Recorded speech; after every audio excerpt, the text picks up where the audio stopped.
చిక్కులు వస్తాయి అంటూ ప్రకాశం జిల్లాకు చెందిన ఓ గ్రామంలోని ఎస్సీ కాలనీ వద్దకు మాంసం కొట్టు వ్యాపారులు వ్యర్థాలను తీసుకొచ్చి పారబోస్తున్నారు. దీంతో ఆ ప్రాంతం అంతా దుర్గంధం. ఆ కాలనీకి చెందిన చదువుకున్న యువకుడొకరు వ్యవహారంపై మానవ హక్కుల కమిషన్కి ఫిర్యాదు చేశారు. రంగంలోకి దిగిన హెచ్ఆర్సీ విచారణ జరిపి నివేదిక ఇవ్వాలని అధికారులను ఆదేశించింది. నిజమాన్ని అధికారులు తేల్చారు.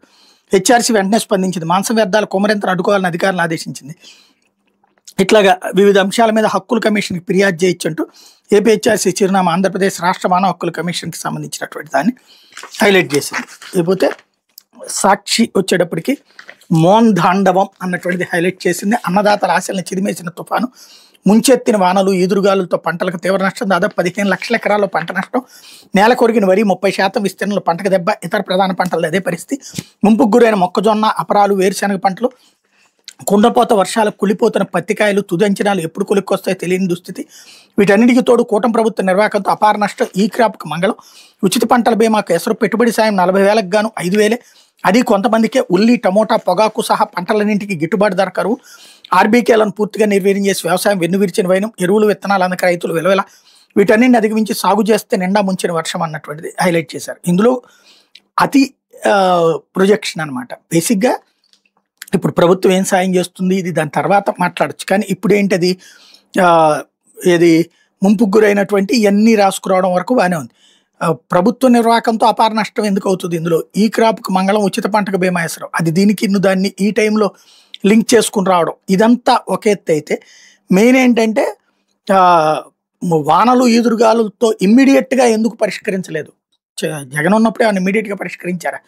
ఇప్పుడు ఇవాళ నుంచి ఒక వారం రోజులు 10 రోజులు పడుతుంది గ్రౌండ్ లెవెల్ నుంచి ఫీడ్బ్యాక్ తీసుకోవడం. ఇదివరకు వాలంటీర్ల ద్వారా వేగంగానే ఫీడ్బ్యాక్ తీసుకున్న వాలంటీరు, సచివాలయం, అగ్రికల్చర్ ఆఫీసర్ ద్వారా 3 దశల్లో వచ్చినటువంటిది వారం పట్టింది. ఇప్పుడు కనీసం 15-20 రోజులు పడుతుంది, లేదా కనీసం వారం 10 రోజులు పడుతుంది. ఆ టైం ఇవ్వకుండా నిన్న ఇంకా తుఫాను తీవ్రత కూడా ఇంకా పూర్తి కాలేదు, తీరం దాటింది.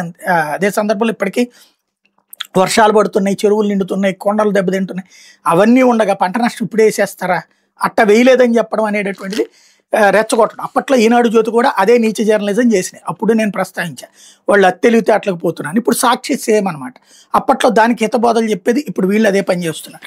లేకపోతే యుద్ధ విమానాల్లో రాష్ట్రపతి ముర్ము ఇక్కడ కూడా హైలైట్ చేశారు. 12,771 కోట్ల విద్యుత్ ఛార్జీలపై బహిరంగ విచారణ. నవంబర్ 18 కర్నూలులో ఏపీఆర్సీ సమావేశం. విద్యుత్ పంపిణీ సంస్థల ప్రతిపాదనపై అభిప్రాయ సేకరణ. ఛార్జీలు పెంచేది లేదు, తగ్గిస్తామని మాట చెప్పిన చంద్రబాబు అధికారంలోకి రాగానే ప్రజలపై వరుసగా ఛార్జీల వడ్డన అన్నటువంటిది హైలైట్ చేశారు. మొన్న ఈ మధ్యన ఏంటంటే ఫస్ట్ రాగానే 2 సార్లు కూడా ఛార్జీలు పెంచారు వీళ్ళు బాబు సర్కార్ వచ్చాక. అయితే మొన్న ఈ మధ్యన మేము పెంచమన్న దానికంటే ఎక్కువ పెంచారు మీరు, ఆ డబ్బులు రిటర్న్ ఇచ్చేయండి అని ఈఆర్సీ వార్నింగ్ ఇచ్చేటప్పటికి ఆ డబ్బులు వెనక్కిస్తూ, అదేదో మేము సంపద సృష్టించేసాం, విద్యుత్ వ్యవస్థ సెటరేట్ చేయడం వల్ల తగ్గిపోయినాయి, అందువల్ల ధరలు తగ్గిస్తున్నామంటూ తప్పుడు ప్రచారం చేసుకొచ్చారు. ఇప్పుడు మరి 12,771 కోట్ల రూపాయలు పెంచాలని చెప్పేసి వెళ్ళారు. మరి పెంచమని చెప్పి అనుమతిస్తే అప్పుడు ప్రజల మీద వేస్తారు. లేకపోతే 12,770 కోట్లు మేము కట్టుకుంటాంలే, పెంచొద్దని చెప్తారా? చూడాల్సి ఉంది.